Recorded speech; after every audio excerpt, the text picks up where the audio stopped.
maybe tearing out the gardens is going to help them win, eh? With a job this big, you're going to need some help. Ryan hands over the reins to superintendent and cousin, Brian Priestley. Welcome to Maple Leaf Gardens.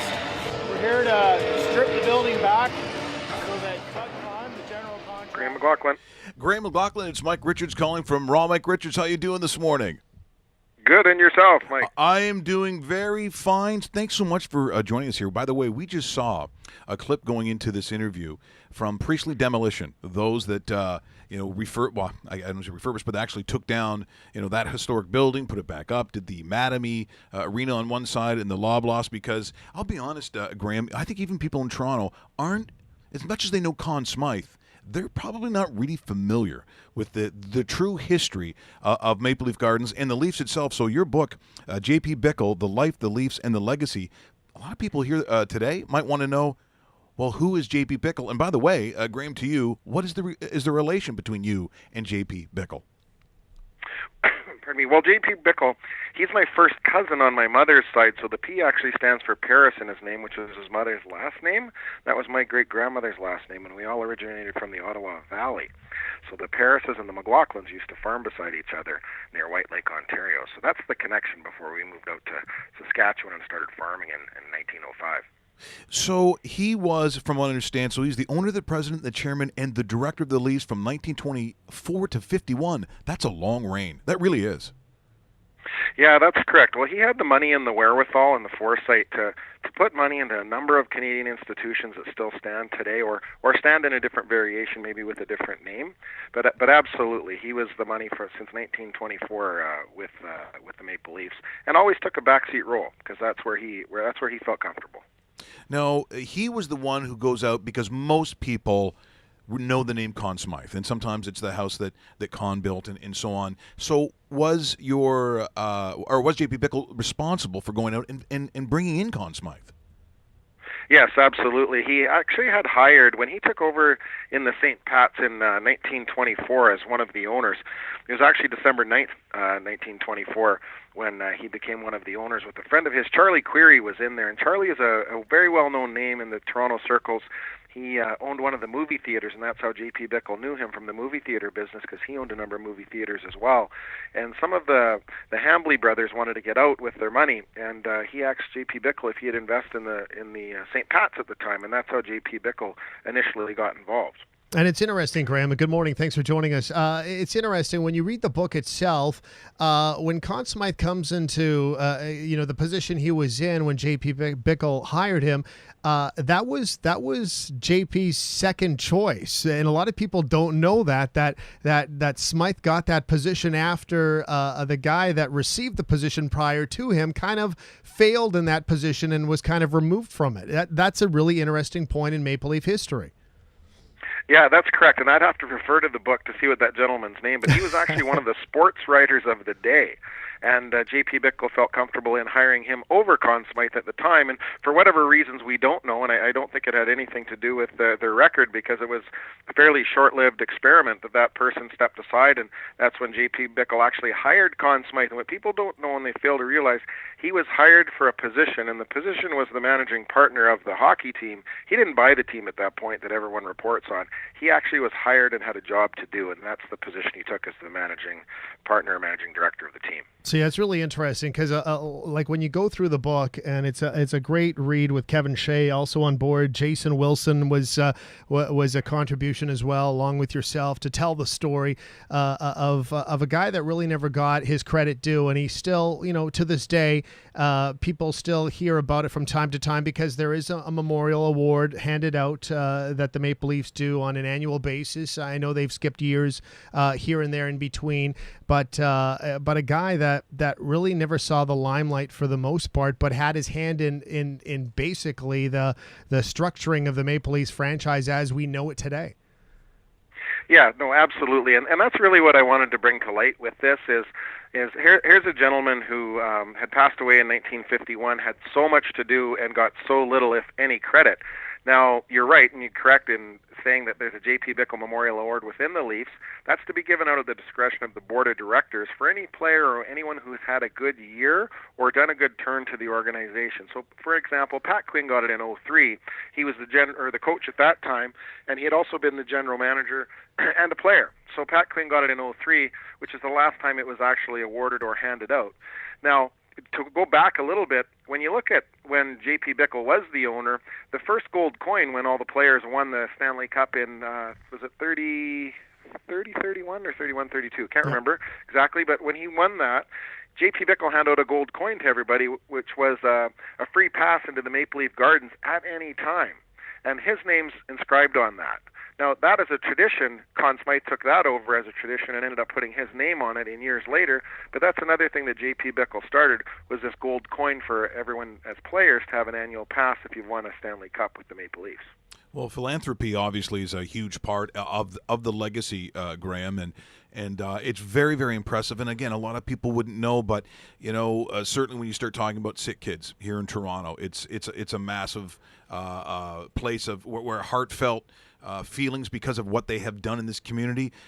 Through his will, it was over $76 million. I believe it's still $2 million a year from the work of JP Bickle, the foundation, another $160 million to various charities, including Camp Bickle, which is I guess just east of Timmins, Iroquois Falls, where I think the proceeds of your book is actually going there. So it is a massive part, obviously, for the family to be a part of this kind of philanthropy, including yourself. And to me, that is just it's staggering when you see those kinds of numbers. Yeah, no, absolutely. And at the end of the day, really I set out to write a book because of his involvement with the Maple Leafs, but I felt that his whole story was so overwhelming and extraordinary that it needed to be told, and especially on the philanthropy part, because as you mentioned, that's still going on today. So from my perspective, this was about honoring one of my family members. It was never about making money as producing or publishing a book.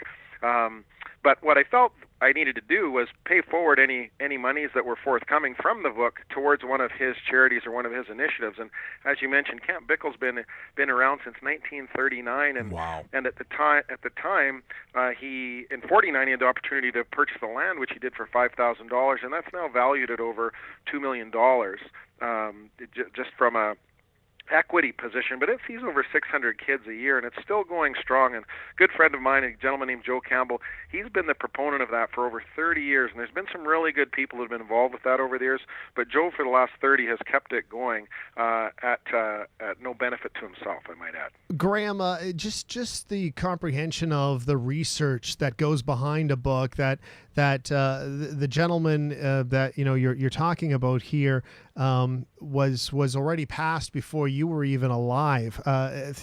How hard was it researching something that happened well over 100 years ago, and how trying was that to get the facts straight, or try to kind of figure out the mystery man that nobody really knew about, just because of how he stood and how he would take the step back, and other people would kind of stand ahead of him, even though he was the major factor of why the team was where it was? Well, in its totality, with Mr. Bickle, he was always the guy behind the scenes, and he was always the guy doing the research. So from my perspective, I wanted to do that research, and all considered, it was about 10 years worth of research, 6 pretty solid to get the information that I needed. And honestly, every time I came across another factoid of his life, I said, this can't be the same guy. And inevitably, it was the same guy every time. So part and parcel, because his story's never been told, because of the depth and the breadth and the number of industry sectors that he affected through the course of his life, it would be pretty hard to keep track of. So it really takes somebody with an interest from a family perspective and historical knowledge of the family to sort of pull that together. And that was really the labor of love here from a family perspective, to be able to pass that on to my children and our family as a whole.